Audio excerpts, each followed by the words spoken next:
YouTube প্ল্যাটফর্মে আমি কিন্তু কাজ করছি 1 বছরও মনে হয়নি। তো এর মধ্যেও কিন্তু অনেক ভালো রেসপন্স আমি পাচ্ছি ইউটিউব থেকে।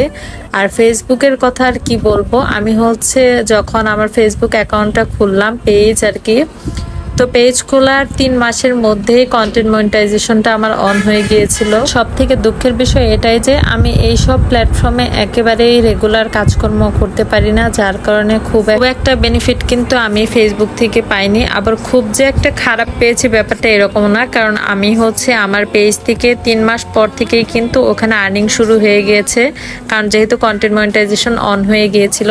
আর তার পাশাপাশি বেশ কিছু শপে প্রমোশনাল কাজও করা হয়েছে, যার কারণে সব মিলে এই প্ল্যাটফর্মটা কিন্তু আসলে খারাপ না। যাদের আসলে এখান থেকে আর্নিং এর ইচ্ছা আছে, তারা যদি একটা না এই প্ল্যাটফর্মে লেগে থাকে তাহলে কিন্তু অবশ্যই সাকসেসটা সে পাবেই। বাট যেহেতু আমি একজন জব সিকার, তাও আবার গভর্নমেন্ট জব সিকার, তাই আমি কিন্তু চাইলেও এখানে একদম লং টাইম কাজ করতে পারি না, বা সবকিছু ছেড়ে দিয়ে যে এইখানেই আমি কাজ করব এটাও আমার পক্ষে পসিবল হয় না।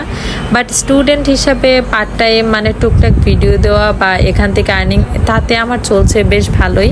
কিন্তু আমি আসলে এর থেকে বেশি কোনো কিছু এখানে আশাও করি না, কারণ আমি চাই লং টাইমের লাইফ সিকিউর করার জন্য যে বিষয়টা, সেটা গভর্নমেন্ট জব। যদি সেটা হয়ে যায় তাহলে আমি এসব থেকে একদমই দূরে চলে যাব, এটাই আমার ইচ্ছা আছে। তো শুরু থেকে ইউটিউবে যে সবাই এত বেশি সাপোর্ট করেছে আমাকে, এর জন্য আসলে আমি কৃতজ্ঞতা জ্ঞাপন করছি আপনাদের কাছে। আর এটা আমি সবসময় মনে রাখবো যখন আমি ইউটিউবে আর কখনো কাজ নাও করব।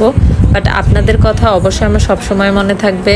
প্লাস এটার পাশাপাশি আমার ফেসবুক পেজেও অনেক আপুরা আছে যে প্রতিনিয়ত আমার যে কোনো ভিডিও পেলে তারা এত সুন্দর সুন্দর কমপ্লিমেন্ট দেয়, এত সুন্দর সুন্দর কমেন্ট করে, যেগুলো দেখলে আসলে মনটা অনেক বেশি ভালো হয়ে যায়। আজকের এই ছোট্ট ব্লগটি এখানেই শেষ করছি।